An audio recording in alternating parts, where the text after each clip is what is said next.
Everybody, welcome to Biolibrary and sampling method. I promised you that I'll be doing. तो sampling methods complete करते हैं. This is important for ICMR JRF and as such being a researcher, अगर आप if you're already pursuing research तो भी आपको sampling method पता होना चाहिए because आप इसको यूज़ कर रहे होगे such that आपको ये significance तो पता चले कि आप जो यूज़ कर रहे हो कौन सा sampling method है, या फिर if you're not a researcher, potential researcher हो तो in future you'll use it. तो इसलिए हम सैम्पलिंग मेथड स्टार्ट करते हैं. Very important for ICMR JRF, then successively important for UGC NET JRF. ये दोनों के लिए this is very important, right.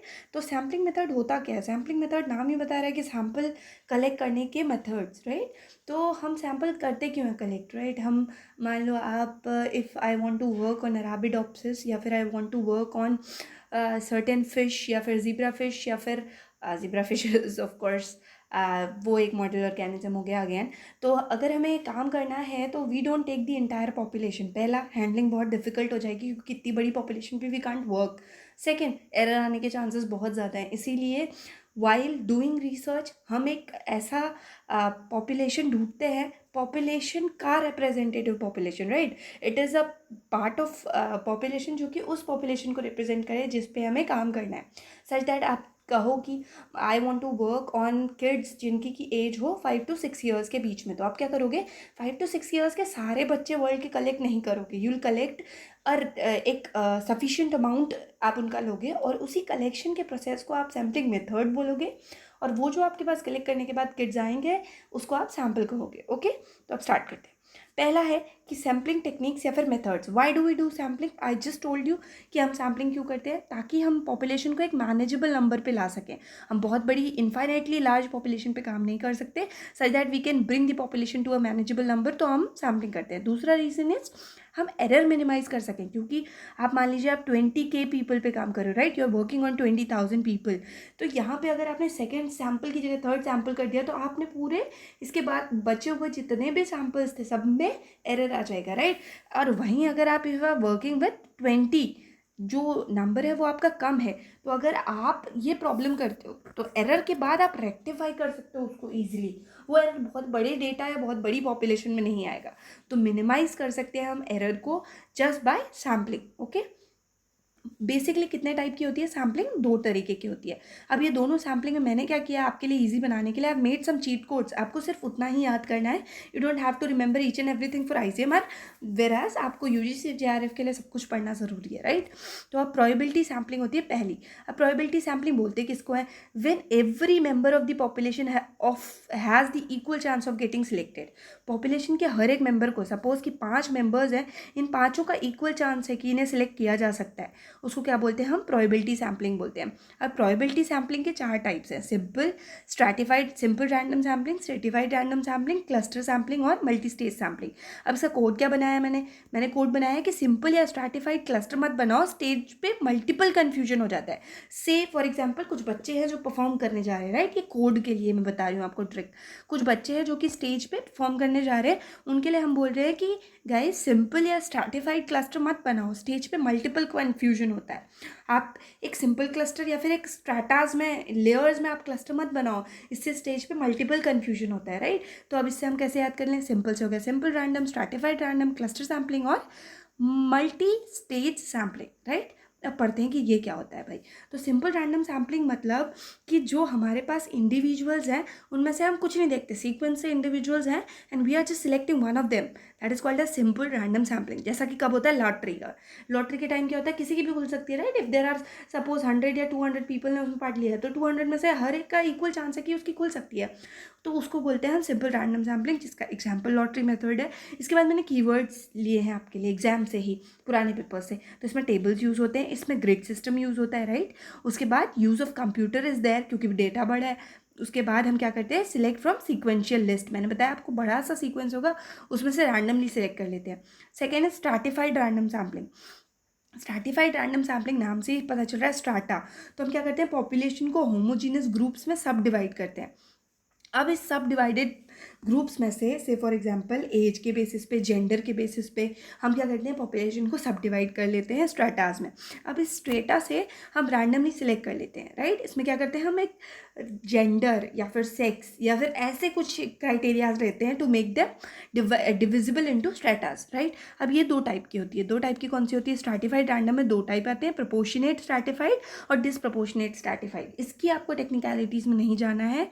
You have to remember this cheat code which says कि स्ट्रैटा में प्रोपोर्शन एंड डिसप्रोपोर्शन होता रहता है। सपोज आपने बच्चों को लेयर्स में खड़ा कर दिया। अब ये बच्चे क्या कर रहे हैं, आपको इमेजिनरी सिचुएशन इमेजिन करनी है कि ये बच्चे क्या कर रहे हैं, आपने 2-3 लेयर्स में बच्चों को खड़ा कर दिया। अब ये कभी आगे जा रहे हैं, किसी का फ्रेंड आगे वाली रो में है तो उससे बात करने जा रहा है, तो क्या हो रहा है, कुछ प्रोपोर्शन हो जा रहा है, कुछ डिसप्रोपोर्शन हो जा रहा है।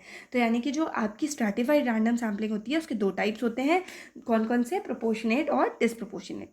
अब आता है क्लस्टर सैम्पलिंग। क्लस्टर मतलब ये क्या करते हैं इसमें, अब जैसे पहले स्ट्रैटा में डिवाइड किया था, स्ट्रैटा एक छोटे बेसिस पे था, जैसे जेंडर हो गया, सेक्स हो गया, मतलब ज़्यादा स्पेसिफिक।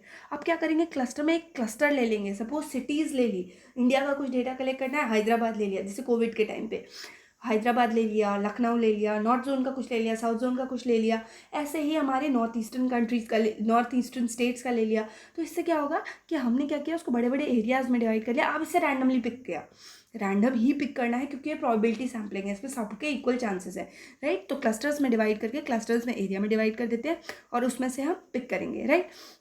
अब आएगा चौथा which is multi stage random sampling. ये तो नाम से ही पता चलता है। मल्टीपल स्टेजेस में हम क्या करते हैं, सैम्पलिंग करते जाते हैं। सपोज आपके पास 5,000 लोग हैं, हम क्या करेंगे, इसमें से हमें आउटलायर्स मिल रहे कि यार ये 2,000 हमारे काम के नहीं है, विल रिमूव दो 2,000, 3,000 बचे, इन 3,000 में से और कम करेंगे 1,500 किसी और क्राइटेरिया के बेसिस पे। जो लास्ट सैम्पल बचेगा, suppose X amount, this will be our sample. तो इसको बोलते हैं मल्टी स्टेज रैंडम सैम्पलिंग। मतलब स्टेजेस में हम क्या कर रहे हैं, रैंडमली रिमूव करते जा रहे हैं, तो लास्ट जो बचता है that is our sample, okay. तो अब आते हैं हम non probability sampling. Non probability sampling मतलब पॉपुलेशन में everybody doesn't have the equal chance of getting selected. Say for example ये 5 इंडिविजुअल फिर से हैं जो कि प्रोबेबिलिटी में हमने देखे थे। अब इसमें से ये 3 के ज़्यादा चांसेस हैं, हम बायस हैं कि यार इन 3 से हमें अच्छा रिजल्ट मिल सकता है, तो इसको बोलते हैं नॉन प्रोबेबिलिटी सैम्पलिंग। इसके भी टोटल 5 टाइप होते हैं। इन टोटल 5 टाइपों को हम याद करने के लिए क्या करें, हम रिमेंबर करें या फिर हम इमेजिन करें दिमाग में एक सिचुएशन कि हमें एक बॉल फेंकनी है जो कि स्नो की बनी हुई है, राइट। और जो अच्छी बॉल फेंकेगा उसे कोटा मिलेगा। तो अब हम क्या बोलेंगे, हम बोलेंगे कि कन्वीनियंस और पर्पस के साथ सेल्फ सिलेक्टेड स्नोबॉल डालो, कोटा ज़रूर मिलेगा। बहुत सारी स्नोबॉल्स रखी हुई हैं, आपको दिमाग में ऐसे सोचना है। मैं बोल रही हूँ आपसे कि कन्वीनियंस और पर्पस के साथ सेल्फ सिलेक्टेड स्नोबॉल डालो, आपको कोटा ज़रूर मिलेगा। अब याद करते हैं इससे, कन्वीनियंस से हो गया convenience sampling, then purposive sampling, quota sampling, self selected और स्नोबॉल सैम्पलिंग, राइट। अब इनके बारे में बताती हूँ। तो कन्वीनियंस मतलब होता है मेरी सहूलियत, मेरे को किस चीज़ में अच्छा लग रहा है, मेरे को किस चीज़ में ज़्यादा प्रॉब्लम नहीं हो रही है, वैसी सैम्पलिंग करूँगी मैं। तो मैं क्या करूँगी, से फॉर एग्जांपल मेरे पास बहुत सारा डेटा मिल सकता है मुझे, बट कुछ जो है जहाँ मैं रहती हूँ वहीं पे है, और कुछ डेटा जो है मेरे से 20 किलोमीटर्स आगे जाके है। तो मैं क्या करूँगी, अपने आसपास के डेटा को कलेक्ट कर लूँगी। उसको बोलते हैं convenience sampling, that is close to my hand, यहाँ से डेटा सेलेक्ट करूँगी। उसके बाद आता है पर्पसिव या जजमेंट सैम्पलिंग। यहाँ पे तो पहले से ही मैं डेलिबरेटली मैं बहुत बायस्ड हूँ कि मुझे कहाँ से सैम्पल जो है वो सिलेक्ट करना है। कन्वीनियंस सहूलियत से, जिसमें ज़्यादा प्रॉब्लम ना हो, राइट। उसमें बायसनेस नहीं है, उसमें प्रॉब्लम होना ना होना है। और पर्पसिव में है कि मुझे पहले से पता है कि यार इससे मेरा काम बन जाएगा, तो मैं वही सैम्पल सेलेक्ट करूँगी। अब आता है कोटा सैम्पलिंग। कोटा सैम्पलिंग में हम काइंड ऑफ डिवीजन कर देते हैं। से फॉर एग्जाम्पल आपके पास कुछ 15 फीमेल्स थी और कुछ 20 मेल्स थे, तो आप बोलोगे इस 15 का 10% ही डेटा मैं लूँगा और इसका 5% ही डेटा मैं लूँगा। तो इसको बोलते हैं कोटा सैम्पलिंग, कि मैंने डिवीजन का भी फर्दर डिवीजन कर लिया। Non random selection of pre determined number of units. पहले से मैंने सोच लिया कि एक का 15% लूँगा और एक का 10% लूँगा, राइट। उसको बोलेंगे quota sampling. Then come self selected sampling. Self selected मतलब इधर पे मैं ही हूँ जो हूँ, आई विल सिलेक्ट। मान लो फॉर एग्जांपल मुझे बोला कि आपको स्टूडेंट्स के बारे में बताना है, फीडबैक देना है कि क्लास में जो है आप कैसा पढ़ाते हो, right. I will take the bright students only, वो है सेल्फ सिलेक्टेड सैम्पलिंग। बायसनेस बहुत ज़्यादा है, नॉन प्रोबेबिलिटी है कम्प्लीटली, तो मैं सिर्फ इंटेलिजेंट बच्चों को उठाऊंगी और बोलूँगी कि मेरा फीडबैक तो बहुत अच्छा है, which comes under self selected sampling. Then come snowball sampling. Snowball में क्या होता है, आपने कभी स्नो देखी होगी, बहुत सारी स्नो है, अब आप बॉल बनाते हो, फिर आप इसमें चाहो तो और स्नो ऐड कर सकते हो। तो snowball sampling is like a chain, जैसे पार्टीज़ में होता है जब हम छोटे छोटे ग्रुप्स बना रहे होते हैं, हम क्या बोलते हैं, हम एक इंसान के पास जाते हैं और बोलते हैं कि give me some of the information, ठीक है। उसके बाद अगर मान लो मैंने किसी स्टूडेंट को पढ़ाया, किसी एक स्टूडेंट को पढ़ाया, और मैं उसको बोलूँगी कि यार अपने फ्रेंड्स को भी बताना कि मैं पढ़ाती हूँ, राइट। तो मैंने एक स्टूडेंट को पढ़ाया, राइट, यहाँ से मैंने थोड़ा बहुत, मेरे को पता चला कि अच्छा इस एज ग्रुप को मैं अच्छा पढ़ा लेती हूँ, देन इसने रेफरेंस दिया बहुत सारे लोगों को, तो ये क्या हुआ, ये चेन बनती गई। Like a snowball, it never ends. जैसे स्नोबॉल में आप हर बार गुंजाइश होती है, there is some room for adding snow, वैसे ही होती है स्नोबॉल सैम्पलिंग। इसमें क्या होता है, currently enrolled research participants help recruit future subjects for a study, है ना। वो क्या करते हैं, वो बताते हैं कि अच्छा इनसे पढ़ो आप, अब आप इनसे डेटा कलेक्ट करो, वो बोलेगा कि अरे मैम इनसे कलेक्ट करिए। तो ये क्या होगा, स्नोबॉल सैम्पलिंग, राइट। इतने पे आपकी सैम्पलिंग खत्म होती है। आई होप आपको वो कोड्स हेल्प करेंगे। Thank you guys and all the best. 3 दिन बाद एग्जाम है, 3-4 दिन बाद एग्जाम है, राइट। तो ये आप पढ़ के जाना सिर्फ, क्योंकि it is definitely gonna help you, right. So thank you everybody, will meet in the next video, okay.